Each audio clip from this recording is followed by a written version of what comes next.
Hey there, welcome back to the channel. So in the previous videos, we have covered these sub-chapters, and now we will, like today we will cover maybe three of these or maybe more, we don't know. But let's just get right into it. So pass by address. Okay, in prior lessons, we have covered two different types of this. We are going to also kind of doing like we'll be also speed running this because my earphones don't have enough charge in them. I forgot to charge, but okay, let's go. Here's a sample program that shows a std string object being passed by value and passed by reference. Okay, cool. Std string and const string, yeah, reference. Hello world, string, pass by value makes a copy, pass by reference does not make a copy. And pass by argument, this is because the argument is a corrupt of argument. Get a copy, not a version of the argument. When we pass argument place by reference, okay, this makes we are allowed to change the reference, this. Okay, cool. So pass by address, this. Oh, I also wanted to test one thing. So let's say we go on desktop, we make a main.cpp over here.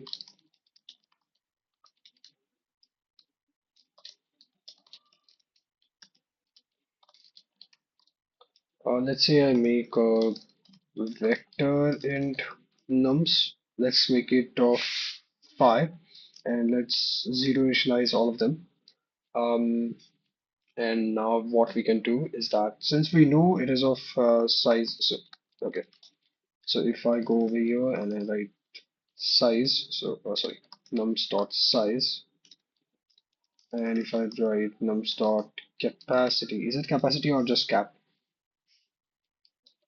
Yeah, okay, I'm going to try this.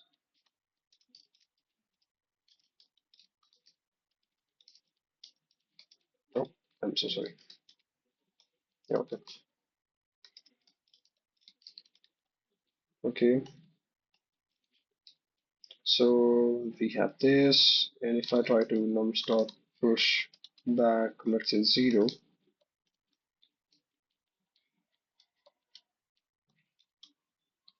and if I write this and temp, and I send in a copy, nums, yeah,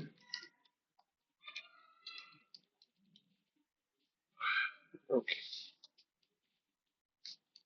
So if I do this,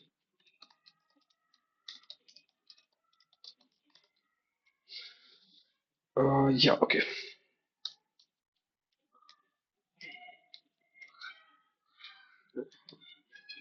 Sorry,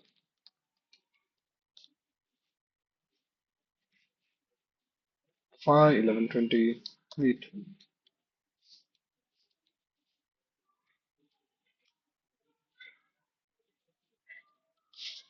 Oh, we did not call the function. Okay, so temp,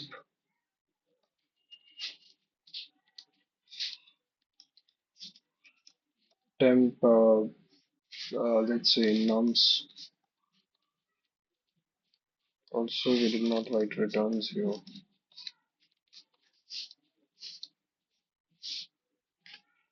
Look at that. Look.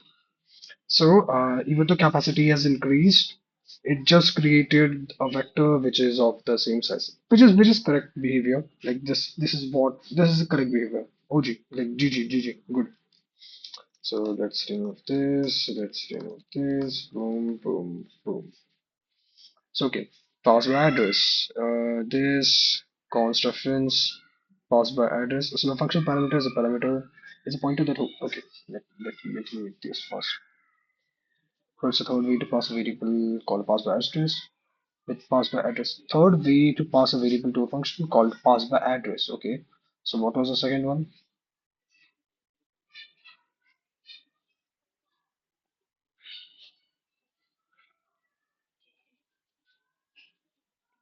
By value, by reference. So okay, pass by address.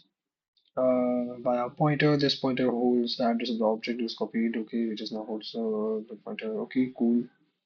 Yeah, this is the pointer one, dereferencing the stuff and sending the address. Cool. So because we want this function to pass the address, we have made a function parameter to pointer. Since video is pointering, read only pointer. Pointer is a pointer to a const value. Yeah, cool. So even though we are sending an address, this is taking a const pointer. So we cannot modify this. Wait, what was the syntax? Okay, I forgot.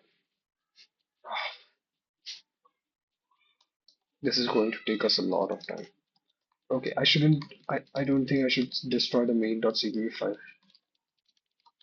I can save some time because I am writing IO string every single time. Okay, so let's say string.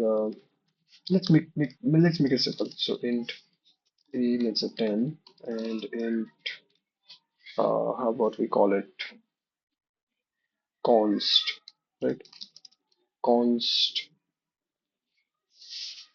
int pointer b equal to address of a direct initialization. Boom boom. So we cannot modify, right? So this const int pointer is on the pointer or is it on a? That's what I want to take a look at. Okay, that's a warning. Expression result unused. Yeah, that's fine. But it worked. But if I try to do this, and then I try to b is equal to address of c, I think I might get an error over here. Oh, it worked. Okay. So what was this const on? Oh, it's in the value. Okay.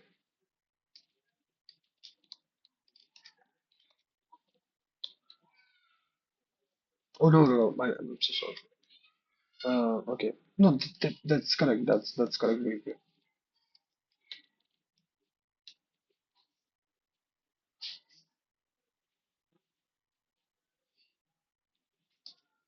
Should I write it more explicitly? Like is equal to 9 maybe? Yeah, okay. Now it's error. Read only cannot be modified. Then what was the problem in,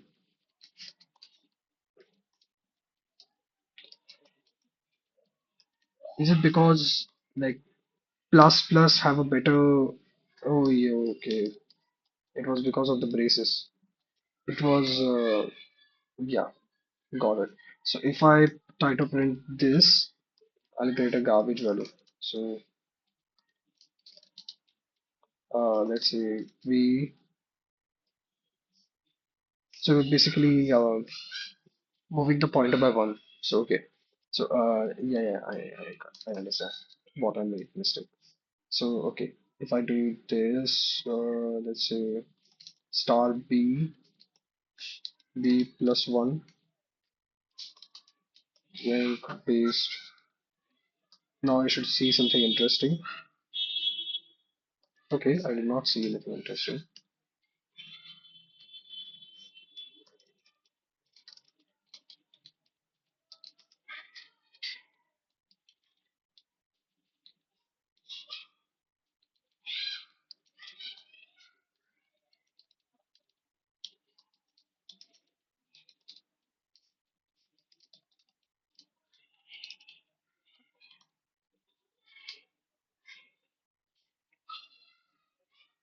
Okay, still nothing interesting, but okay, fine. Yeah, okay, let's get back to it. Cool. Not all three of these values versions are okay, read-only manner. Since pointer address will use PTR in a read-only manner, PTR is a pointer to constant value. Inside the print by address function, we define the pointer. We can't just pass to object. We need to pass in the address of the store. The easiest way to do that is to use the address of operator to get the pointer holding the address of string. Okay, that's it. Although we use the address of operator in the above example to get the address of store, we if we already had a pointer variable holding the address of store, we could use that instead, like this. So we can just set pointer instead of doing this. When we pass the address of a variable as an argument using the operator and, we say the variable is passed by address. When we pass a pointer variable directly holding the address of an object, we can purpose we pass the pointer as an argument to a pointer of the same type. We said the object is passed by address and the pointer is passed by value. Okay, sorry. Pass by address does not make a copy of the object being pointed to. Okay, yeah, it does not create a copy. I know that. So as we noted in 12.5, I'm so sorry. Kids are playing outside. Okay, so let's just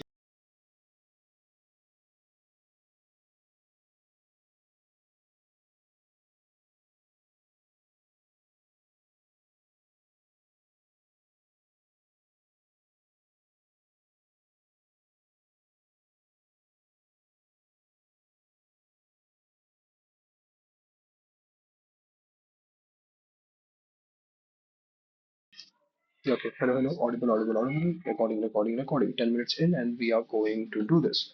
Okay. So when we pass an object by an address, I should do one thing. I should set my earphones to like normal mode instead of noise cancellation. So it might save some battery. Okay. One more time. Oh no, no, sorry. No, this one's. Yeah. Okay.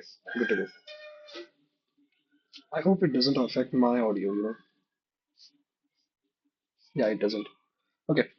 So audible, audible, audible, recording, recording, recording. Cool.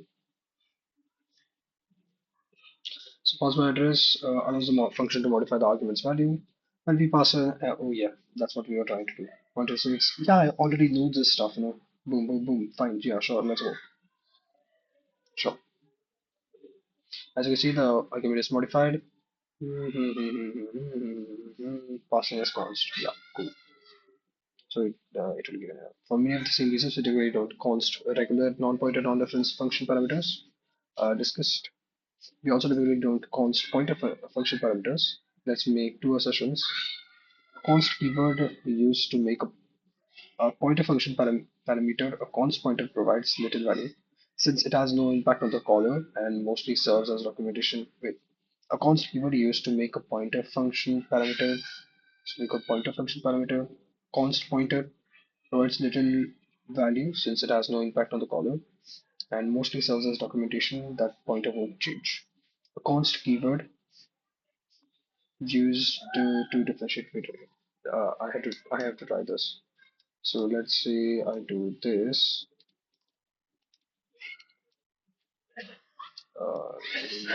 Delete, delete, delete. Yeah. Okay. Let's try this. Yeah. Okay. That's all right. We will be declared const here. Cool.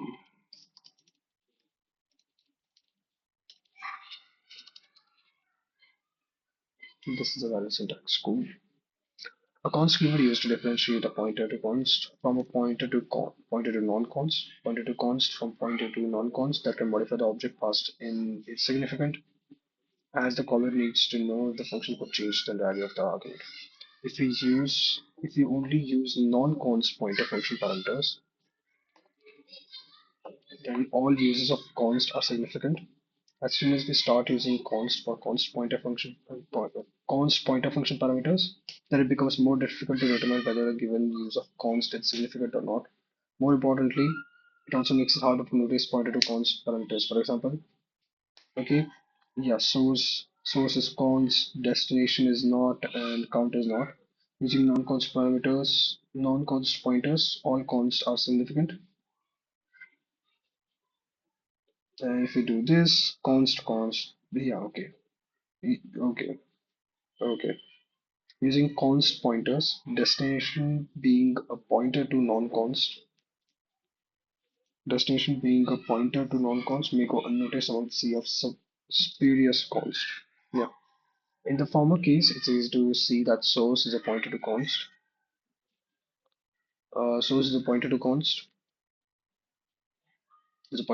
and destination is a pointer to non-const. Hmm. In the latter case, it's much harder to see that destination is a const pointer to non-const.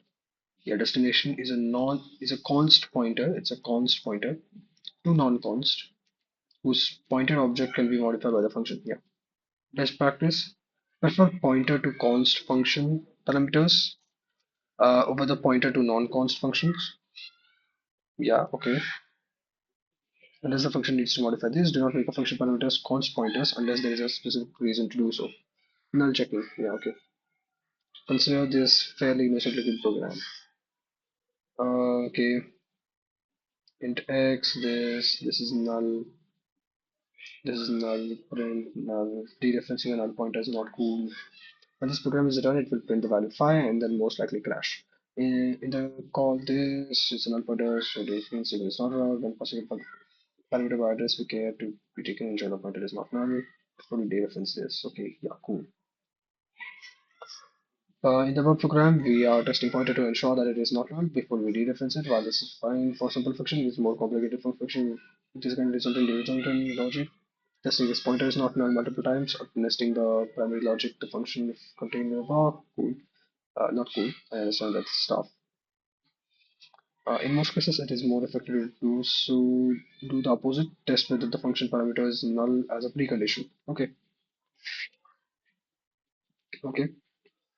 If pointer is a null pointer only return back to the caller. So okay. Cool.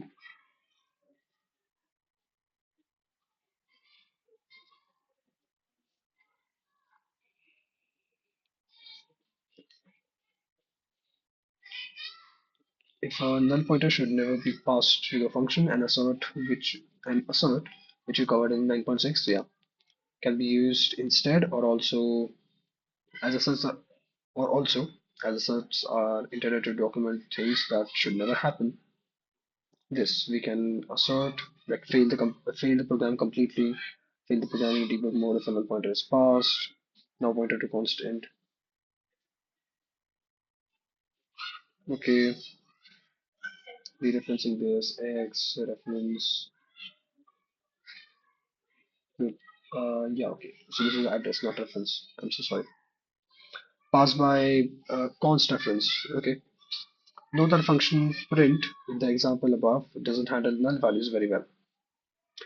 The function print in the example does not handle null values very well. It effectively just aborts the function. Given this, why allow a user to pass in a null value at all? Pass by reference has the same benefits as pass by address without the risk of inadvertently dereferencing a null pointer. Yeah, that's cool. Pass by const reference has a few other advantages over pass by address. First, because an object being passed of the address must have an address, only L values can be passed by address, as R values don't have addresses. Pass by const references is more flexible, as it can accept L values and uh, R values. Wait, what? Wait, where did it go? As R values don't have addresses, only L values can be passed by address. Yeah, okay, right. Only L values can be passed by address, so we cannot little right we cannot pass over here phi directly, because it needs to be stored somewhere and that pointer needs to go. But in the case of reference, we can just send it like this, like this. Sorry, reference. Yeah, cool. This is not. Yeah, this is error. Got it. Second, the syntax of the pass by reference is natural, as we can pass any literals or objects with pass by address. Our code ends up later with ampersands and asterisks.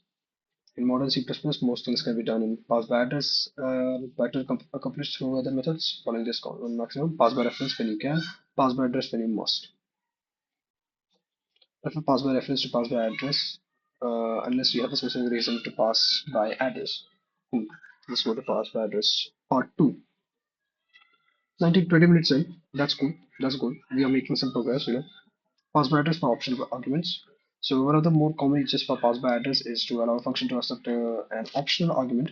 This is easier to illustrate by example. So okay. Okay. So if we don't send anything, it's a null pointer, and if it's a null pointer, sorry, if it's a null pointer, then your ID is not known. Okay, cool. We don't know the user's ID. This we know the user's ID now. Okay, cool. This example prints this not known and 34. It is programmed to print an ID number. Function has one parameter that is passed by address and defaulted to null pointer. Inside main, we call this function twice. The first call we don't know the user's ID. Okay, so we call this user ID. And the very cool. However, in many cases, function overloading is a better alternative to achieve the same result. Print ID number, int ID, yeah, cool. 34, user ID sent, boom, 62 goes over here, your ID number is 62. Also works with our value arguments. Yep, this has a number of advantages. We no longer have to worry about null dereferences, and we can pass in literals or other or values as an argument. Hmm, cool. Changing what a pointer parameter points at. So changing what a pointer parameter points at. Okay. Yeah. Maybe I'll use get rid of compiler warnings about pointer type. I'm not sure. I've seen this syntax a lot of times. I need to understand what this means.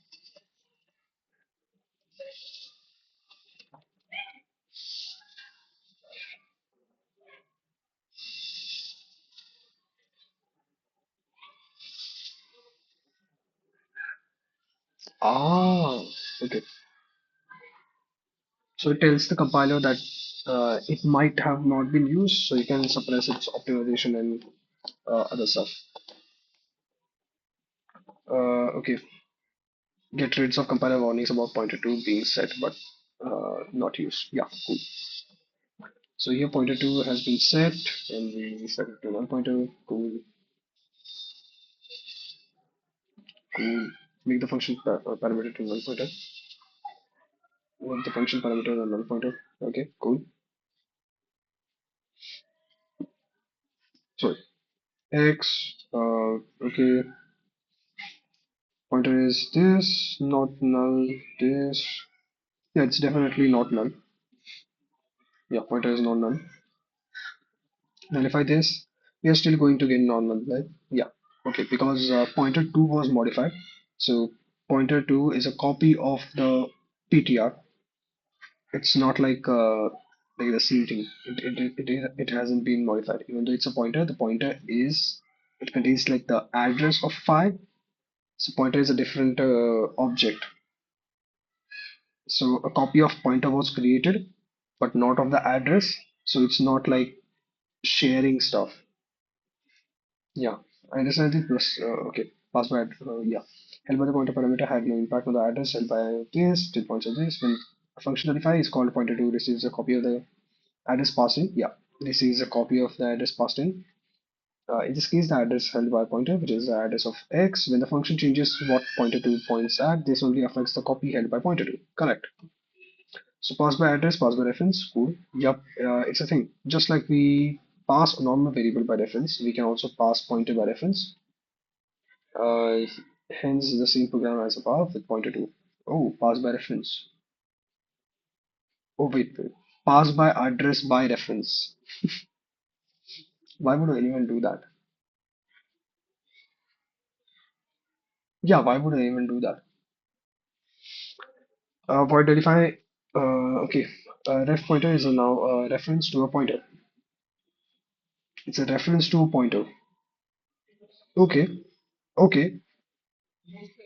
Let's test it. So if I do this int a 10, uh, how about it's a reference. Okay. So int pointer b is equal to address of a. I will go over here and just write 10. It takes in a pointer b, let's say. And what it does is that it will just point me what the value of b is, and then it will point me what the address of b is, like the address of b. Okay, not the address of a. This will this b will print the address of a, but and b will print the address of pointer. So okay, let's call temp and pass in b. Let's check. Okay, Uh, B30, they are this same. Cool.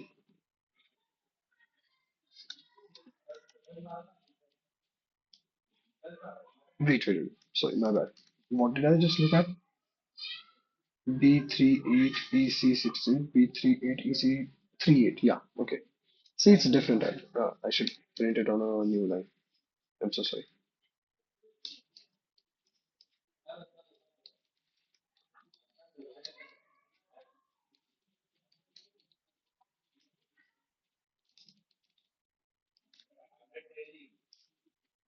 Yeah, look at this.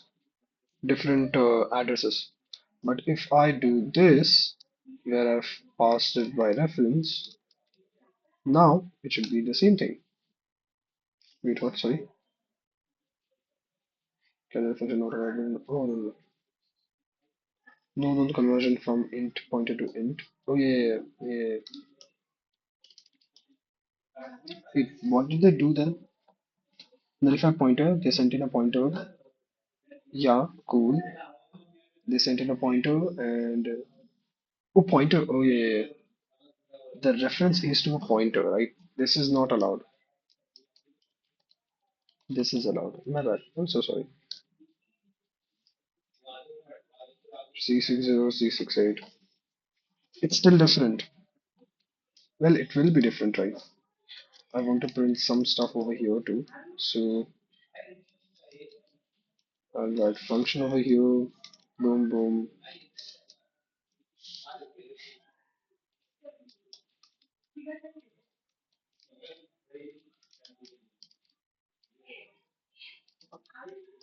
And I will write main over here.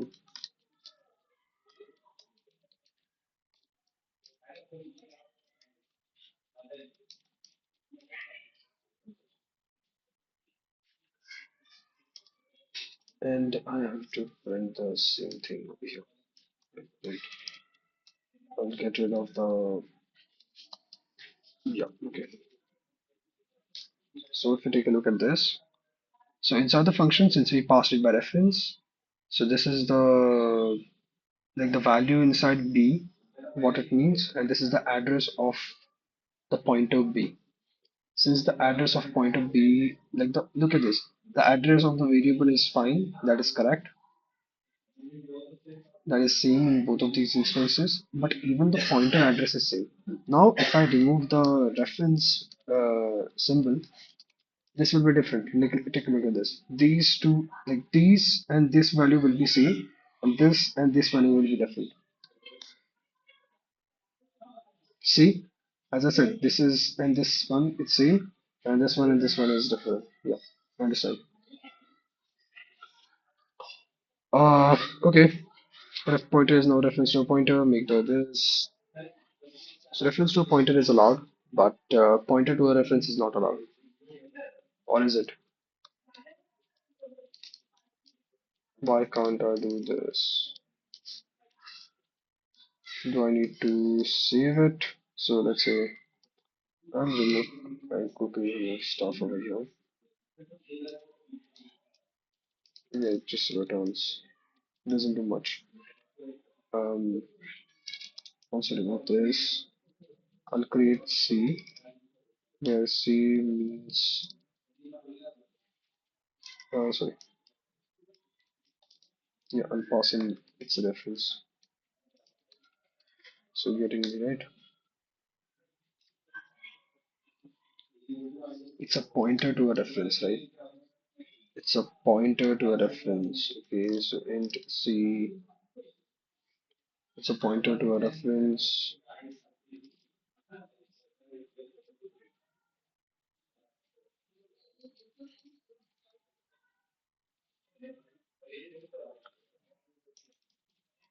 It's a pointer to a reference. Hmm.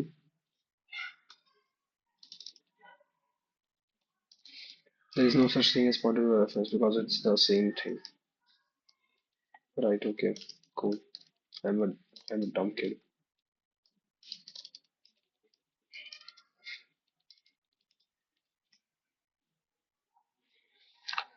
Okay, yeah. As an aside, because references to pointers are fairly common, it can be easy to mix up the syntax. It is int star this and not this. The good news is that if you do it backwards, the compiler will error because you can't have a pointer to a reference because pointers must hold the address of an object and references aren't objects. Yeah, they are just text replacements, you can say. Then you can switch it around. Why using zero or null is no longer preferred, optional. It's optional, but we are going to read this. Yeah, I think we are ahead of schedule. Schedule. Okay, in this subsection, we explain why using zero and null is no longer preferred. The literal zero can be interpreted as either an integer literal or a null pointer literal. In certain cases, it can be ambiguous which one is intent. Okay, okay. In some cases, the probably assume you mean one when we mean the other, with unintended consequences the behavior of our program. The definition of preprocessor macro null is not defined by the language standard. It can be defined as 0, 0 long, void pointer 0, oh I've seen this, or something else entirely. In Introduction to Function Overloading, we discussed that functions can be overloaded. Multiple functions can have the same name. So as long as they can be differentiated by the number or type of parameters, the compilers can figure out which overloaded function you desire by arguments passed in as a function call. When using zero or null, this can cause problems. Okay. Oh, right, right, right. So this is an integer x, this is in pointer, so it might not understand like what we mean. So let's say it is. This most likely will go inside print, the integer one. Yeah. Hopefully this is what we expected. Yeah, correct.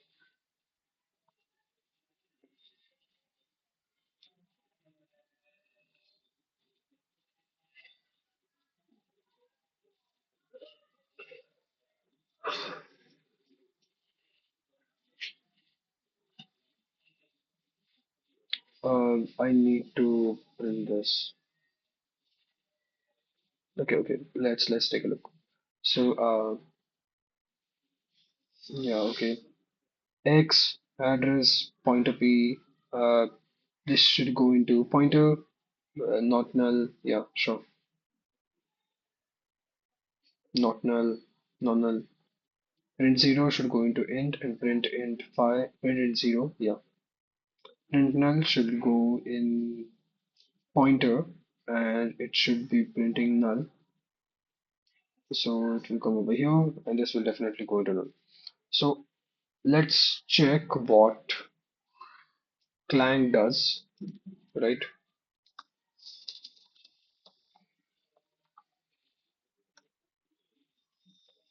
Call to print is ambiguous. Print null. This statement could not mean the following.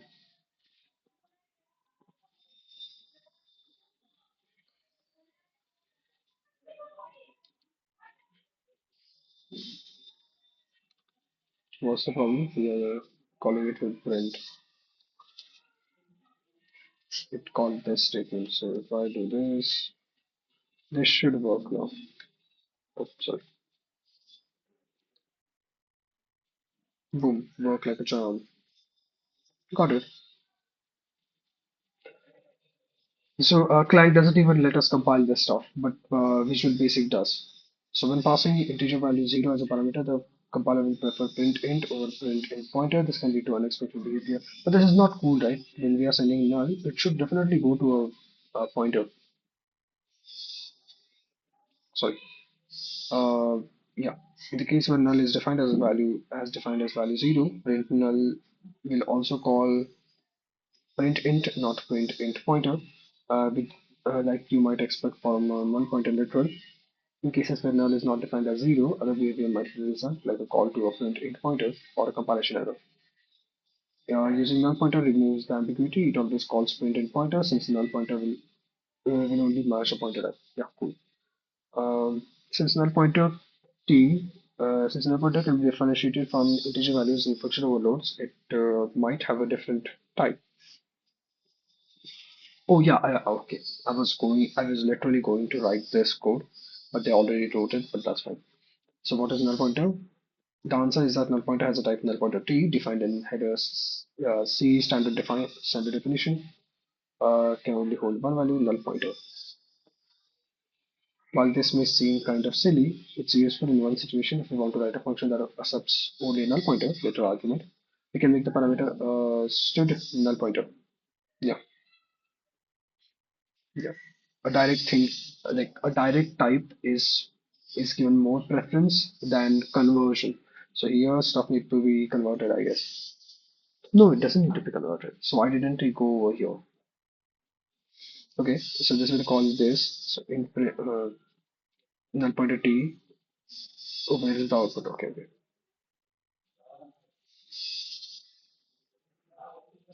Okay. Int x address pointer calls print int pointer. Pointer is equal to null pointer pointer calls print int pointer since pointer has type int pointer. Yeah, cool, cool.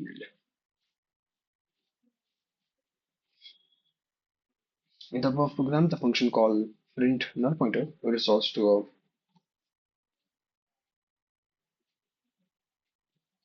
Let me confirm this. So when we are saying that int pointer is equal to like sure, answer in very short. Then we write int pointer x is equal to null pointer. Sorry, in C++ is null pointer implicitly converted from null pointer t to int. What is the pointer type? That's correct, right? Yeah, okay. Let's take a look. Yes, null pointer is implicitly converted to null pointer t to int pointer when assigned to x, which is also a top int pointer. Yeah, okay. Yeah, we don't need this. Okay. The one case that might be a little confusing is when we call print pointer. When pointer is holding the yes, remember the function overloading matches own types, not values. Yeah. And pointer has type int pointer. Therefore, if this will be matched and this isn't, even in consideration in this case, as pointer types will not be implicitly converted to string null. Okay. Yeah, as pointer types will not implicitly be converted to string null pointer t. Okay. Won't ever need to use this, but it's a good to know just in case. Yeah. There's only one, there is only pass by value. Now that you understand the basic differences between passing by reference, address, and value, let's get reductionist for a moment. Okay. While the compiler can often optimize references away entirely, there are cases where this is not possible and a reference is actually needed. References are normally implemented by the compiler using pointers. This means that behind the scenes, pass by reference is essentially just a pass by address. Yeah. And in the previous lesson, we mentioned that pass by address is just copies and address from the caller to the caller function, which is just passing an address by value. Therefore, we can conclude that C++ really passes everything by value.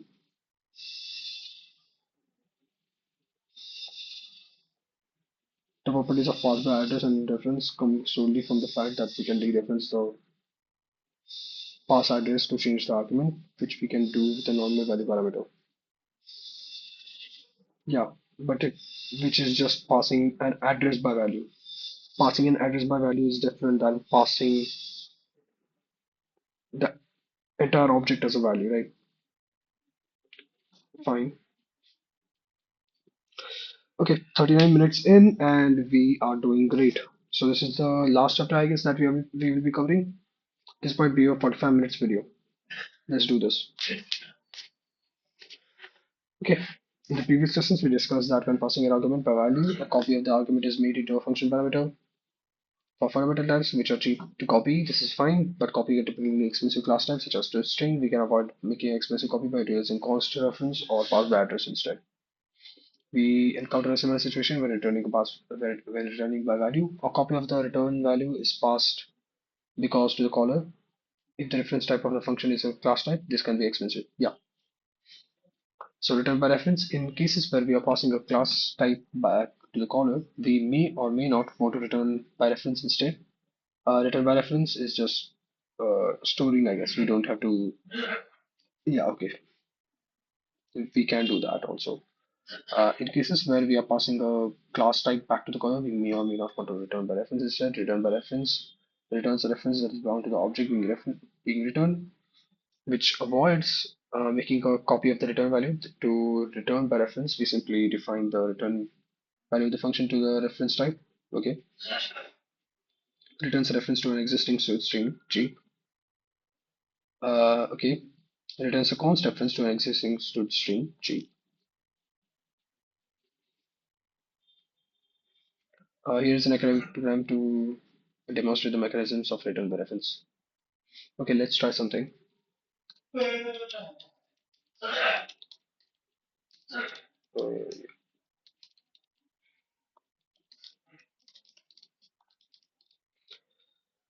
okay, so if you write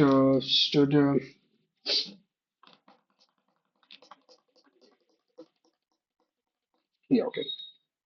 What was I going to write? Yeah, let's try stud string. A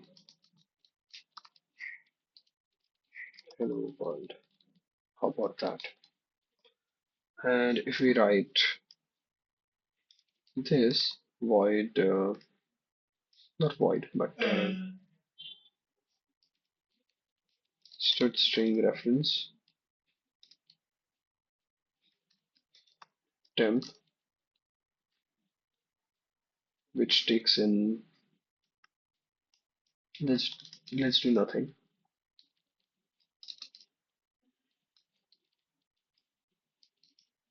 and let's say return a. Will it be converted correctly?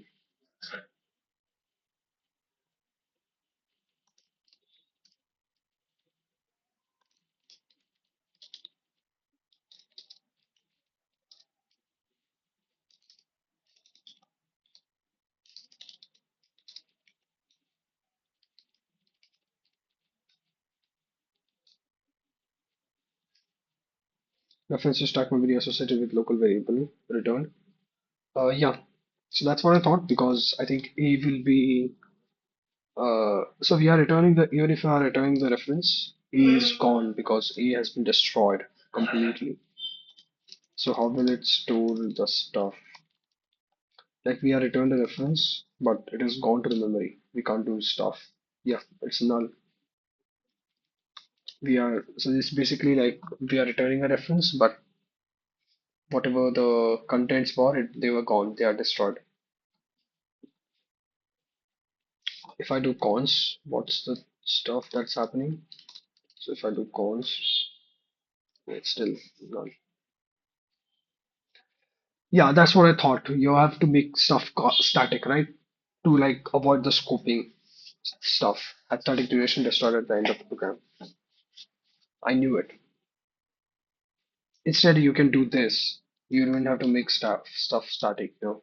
Instead, you can do this, where you make this. Yeah, you can make this void, and you make this, this, and you take stud string, call it a, fine. It's a reference, and just modify a.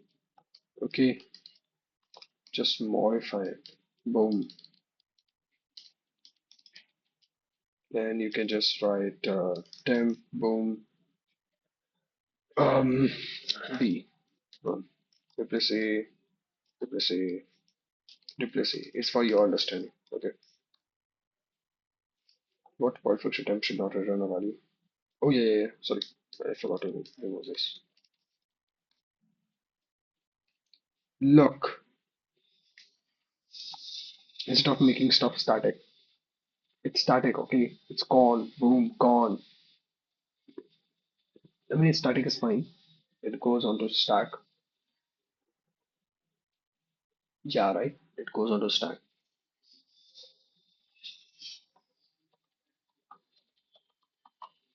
It has to go onto the stack, right?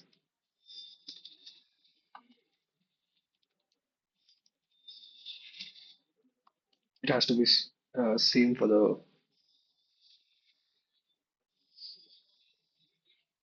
setting variables. Setting okay, fine, fine. Learn something new. Okay, we are definitely not going to complete that. This is going to be more than 1 hour video, but okay. Static const this has been created. Std string s program calculator has static duration to start at the end of the program. Return s program name. This program name is this. Boom. The program prints. Cool.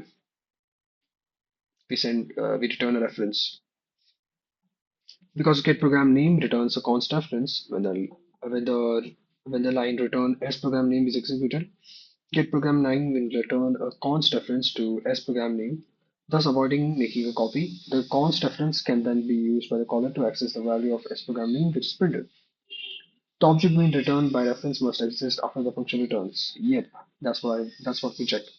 Using return by reference has one major caveat. The programmer must make sure the object being referenced outlives the function returning the reference, otherwise the reference being returned will be left dangling.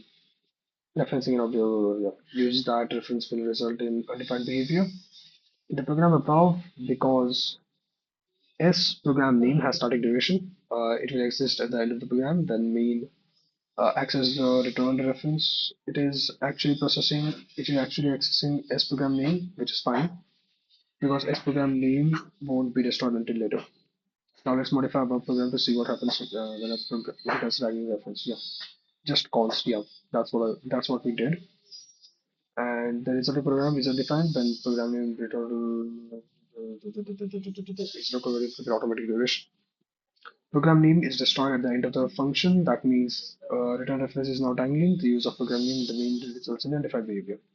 For a comparison, it produces a warning or error if we try to return local variable or reference. So the above program may not even compile, but compilers sometimes have trouble detecting more complicated cases. Yup. Lifetime extension doesn't work across function boundaries.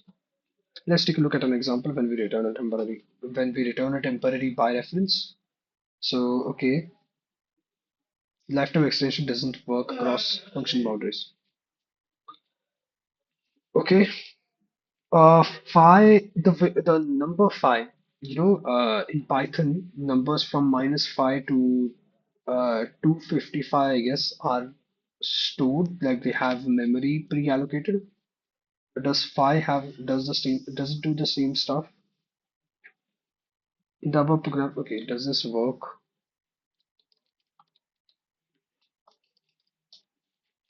Let's check. Does this work? Return file, boom, returning reference to a local temporary object. Yeah, but it still work because returns const reference to temporary object, undefined behavior. It doesn't. It's returning an integer little, but the return type of the function is const int uh, stuff. This results in the creation and return of a temporary memory reference bound to a temporary object holding a value of 5. This return reference is copied into a temporary reference in the scope of the caller. The temporary object then goes, oh, wait, wait, wait. This results in the creation and return of a temporary reference bound to a temporary object holding a value 5. This returned reference is copied into a temporary reference in the scope of the caller. Scope of the caller. The temporary object then goes out of scope, leaving the temporary reference in the scope of the caller dangling. By the time the temporary reference in the scope of the caller is bound to a const reference variable ref, it means it is too late to extend the lifetime of the temporary object that is already been destroyed. This ref is dangling reference, and use of the variable of ref will result in undefined behavior. Here's a less obvious example. Okay, extends lifetime ref1, boom, return ref, boom. 5 binds to dangling reference, boom, undefined behavior, but it doesn't. I got the output. I might not get it a second time, but it's okay.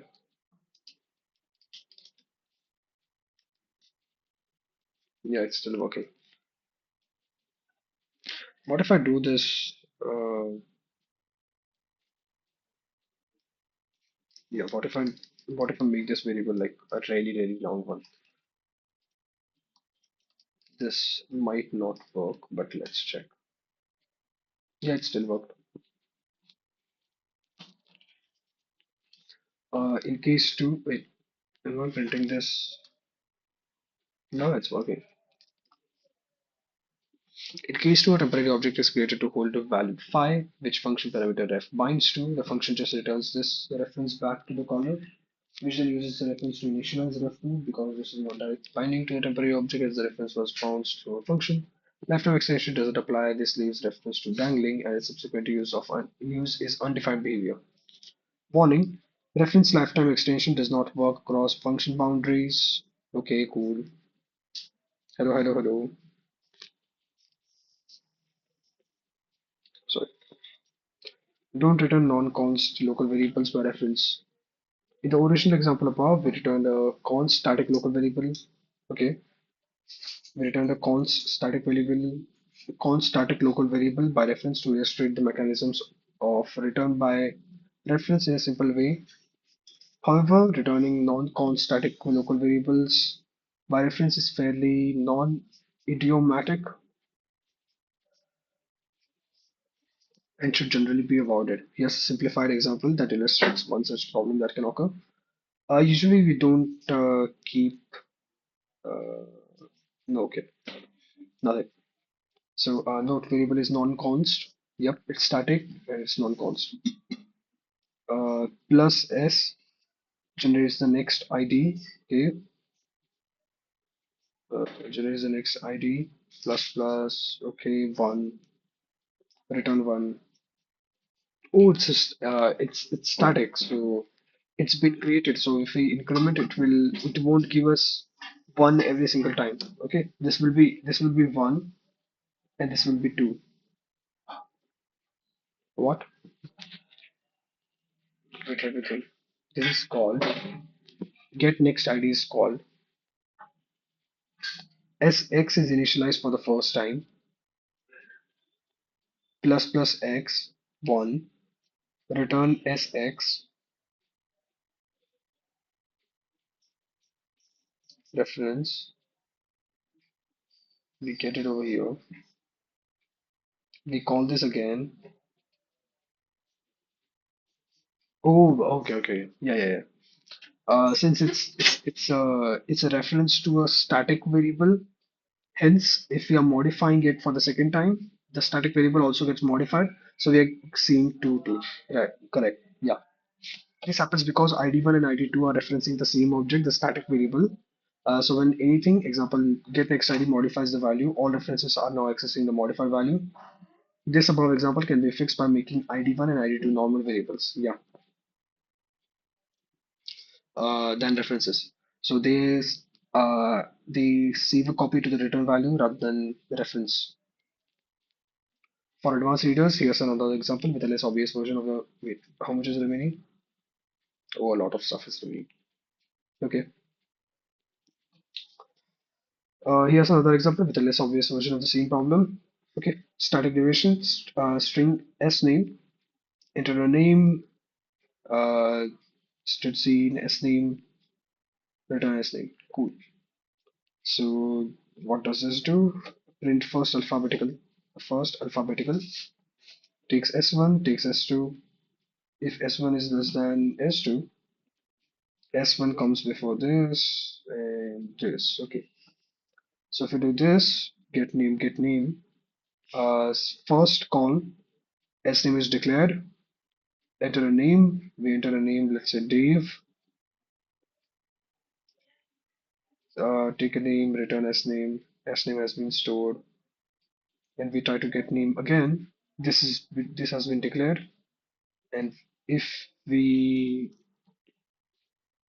uh, what if we take an input to the S name again? It's destroyed, right? Yeah, it's destroyed. So Dave was never saved. So if our next input is Stan,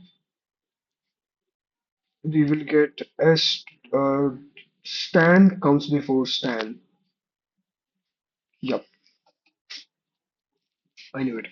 In the example, this both s1 and s2 end up giving s name, which was assigned string view parameters instead the first. Okay, note that if we use string view parameters instead, the first string view parameter will be invalidated when the underlying string is changed. Yep. Another issue that commonly occurs with programs that return a non-const static local variable by reference is that there is no a standardized way to reset the SX back to the default state. Such programs must either use a non-conventional solution, example reset function parameter, or can only be reset by quitting and restarting the program. Best practice: avoid returning references to non-const local static variables.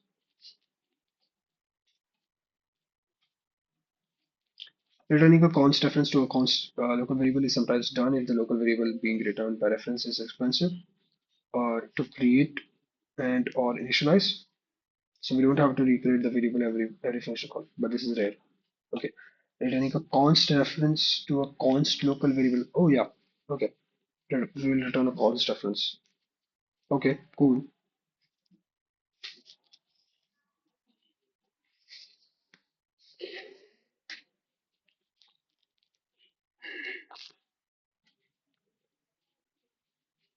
Assigning initializing a normal variable with a returned reference makes a copy. Assigning an audible, recording. If a function returns a reference and that reference is used to initialize or assign to a non-reference variable, the returned value will be copied as if it has been returned by value. Okay, so if I do this, static int sx plus return x const int reference. ID1 is a normal variable now and receives a copy of the value returned by reference from this. It's a const ID. Hmm.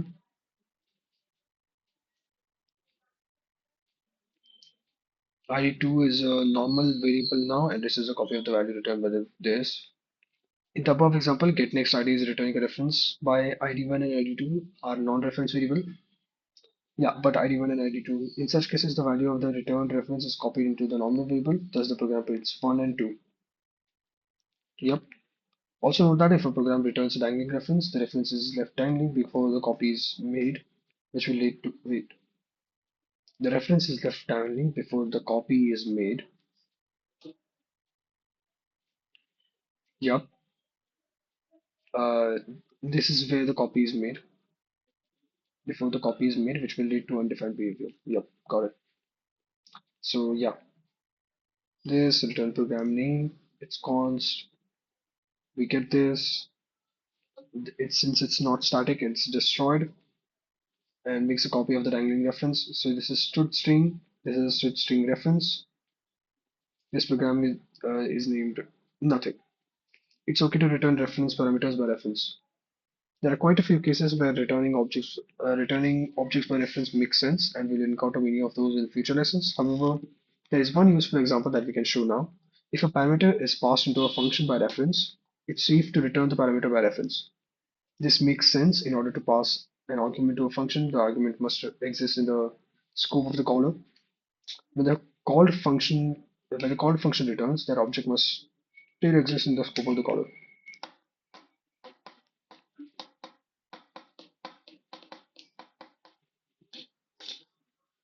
Uh, if a function is passed into a function by reference, it is safe to return the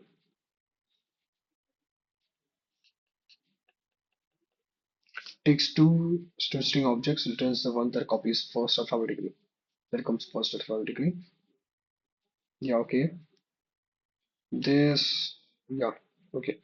So it's a const, a string reference. Okay. Hello world, first alphabetically, boom, hello. Cool. In the above function, the caller passes in two string objects by const reference, and whichever of these strings comes first alphabetically is passed by const reference. If we had used pass by value and return by value, we would have made up three copies of string,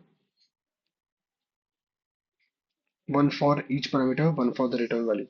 Okay, one for storing, one for passing whatever they get, and one for getting it. Yep. It's okay for an R value passed by const difference to be converted by const difference. Okay. When argument for a const difference parameter is an R value, it is still okay to return the parameter by const difference. Okay. A copy is created. String hello. Get this. Get this. In this case, get hello returns. Okay, this is because our values are not destroyed at the end of the full expression in which they are created. Yeah. Okay. So this is not going to be destroyed. This still works. So even if we do this, we take this, we do this, boom, boom, boom, boom, boom, and even if we do this over here, this is still going to work.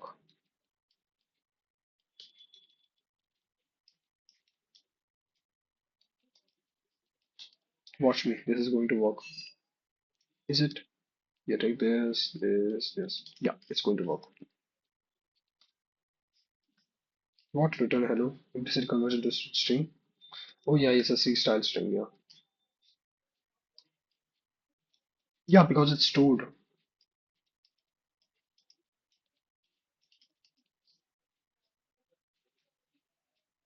Non-const L value reference to string. Yeah, it's a non-const L value reference. As I said, because C style strings are L value, aka basic string char cannot bind to a value of unrelated type const char 6. Where did I say I want a const one? It's to string like a const stuff. What? In this case, get hello returns a string by value, which is our R value. This R value is then used to initialize S. After the initialization of S, the expression in which the R value was created had finished evaluating and the R value is destroyed. Okay, so wait. This R value is then used to initialize S. In this case, get hello returns a string by value, which is an R value. Yeah, so string is a R value. This R value is then destroyed to is then used to initialize S value. Yeah, this results into an R value. The expression is this was finished evaluating and the R value is destroyed. Okay, this value is destroyed. Now let's just look at a simple example. Okay,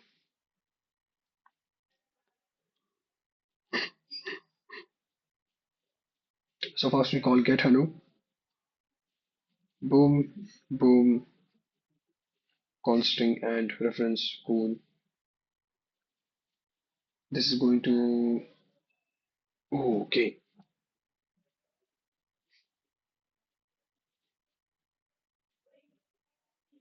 This reference needs someone to be stored, right? It cannot just do it for R values. So yeah, it's implicitly converting to such string, but it doesn't take R values, right?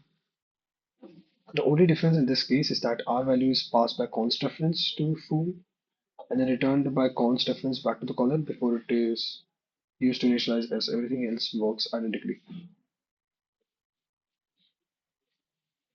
Why did we get this then?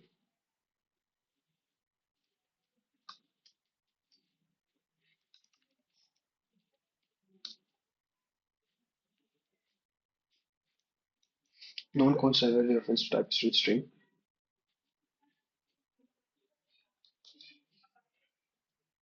Wait, I'm going to write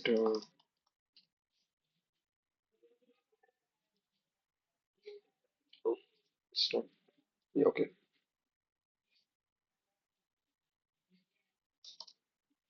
Oops, sorry. I was supposed to. Okay.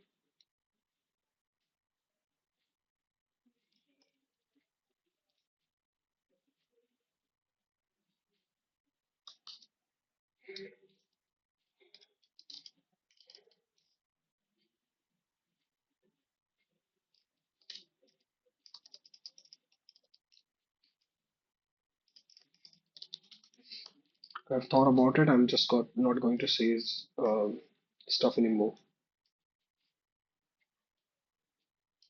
Yeah, okay.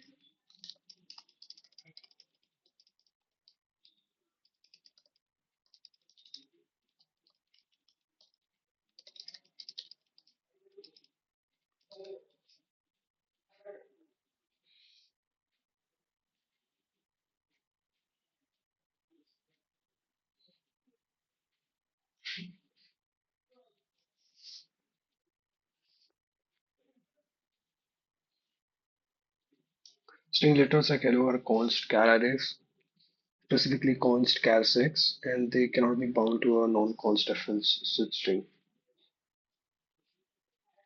A non-const reference expects an object that can be modified, but string literals are immutable, constant. C++ type string prevents binding a non-const reference to something that's inherently constant, and thus the compiler gives an error. Oh, got it. This compiler, okay, so if I make my reference const, wait, so let me check. So this doesn't work, right? Yeah, cool. Wait, sorry. But if I make my reference const, well, this should work, right? Let's check. Oh, it worked, I guess. Why did I not get anything to print?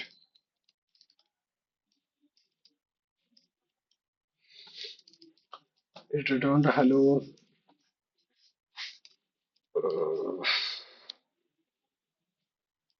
yeah, nothing.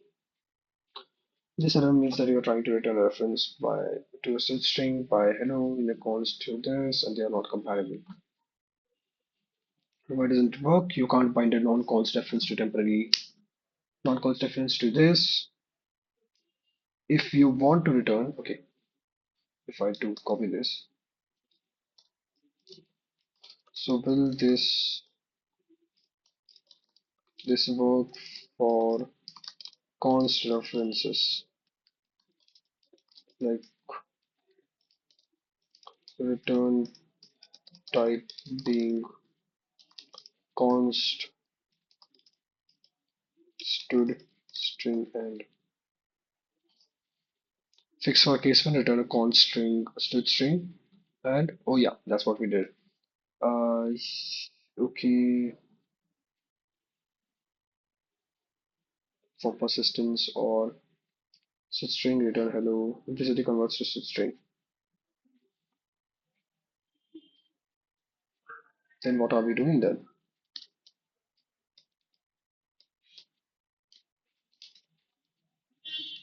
Oh yeah, we are doing the references. Yeah, yeah. Cool, cool, cool. Okay, I think I understand the gist of it. Okay, so here we get set string. We get a copy of hello. So that is cool, I guess. And we send this to foo, and this is a reference. R value implicitly converts to set string. Oh, I need to take a look at that.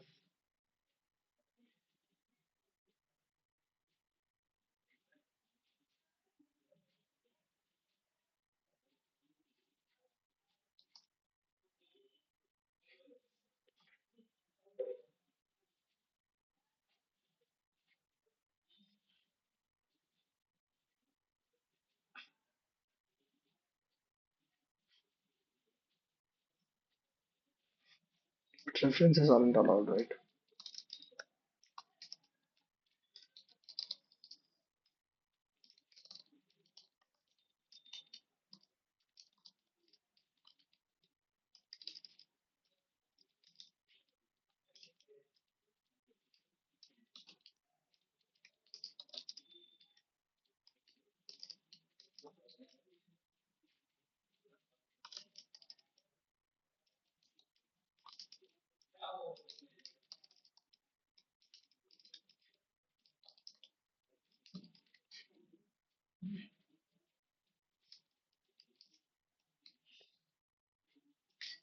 Yeah.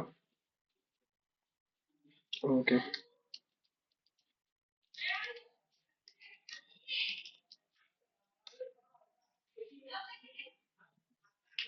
Candidate function not viable expects a null value for fast argument. Yeah, correct. So I should send in this program and say like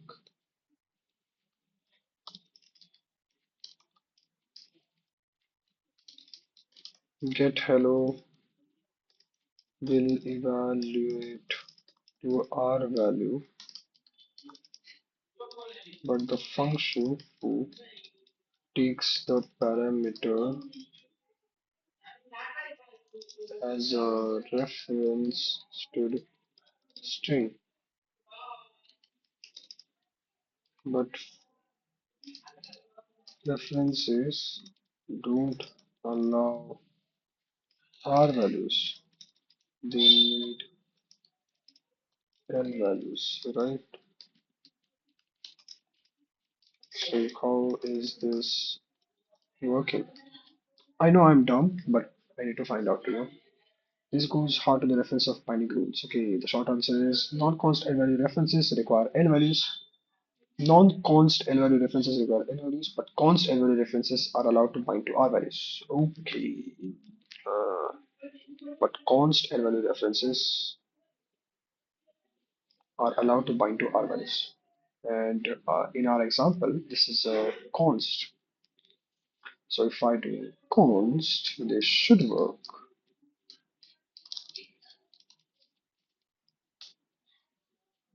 Cool. I did not. I remember doing this, but I forgot. Sorry. Okay, cool. The caller can modify values to the reference. When an argument is passed to a function by a non-const reference, the function can use the reference to modify the value of the argument. Similarly, when a non-const reference is returned from a function, the caller can use the reference to modify the value being returned. Here's an illustrative example. Okay, takes two integer by non-const references and returns the greater by reference. Okay.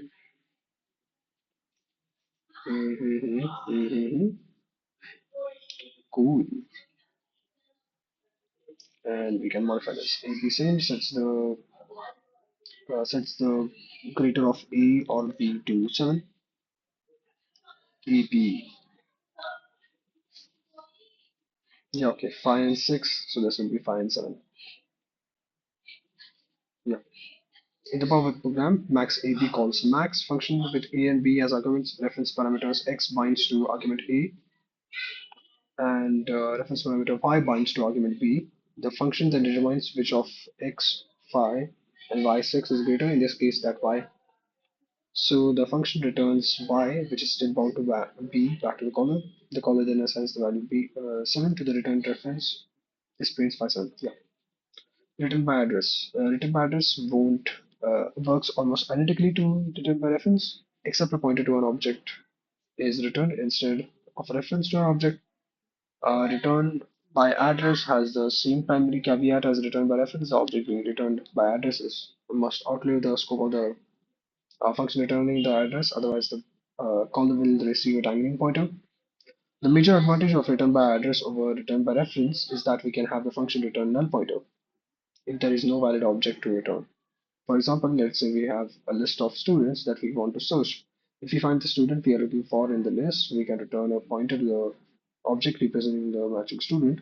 If we don't find any students matching, we can return null pointer to indicate a matching student. Object was not found. But in the case of reference, you need something to be stored. The major disadvantage of return by address is that the caller has to remember to do a null pointer check before dereferencing the return value. Otherwise, a null pointer dereference may occur and undefined behavior will result. Because of this danger, return by reference should be preferred over return by address unless the ability to return no object. Okay, so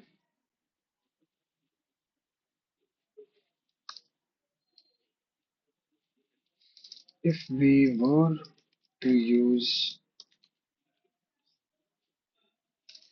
return by reference in this case, what should we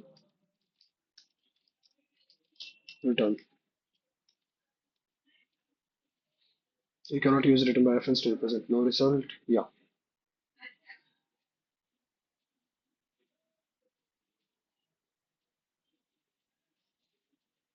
No, I understand that. But what should we typically return?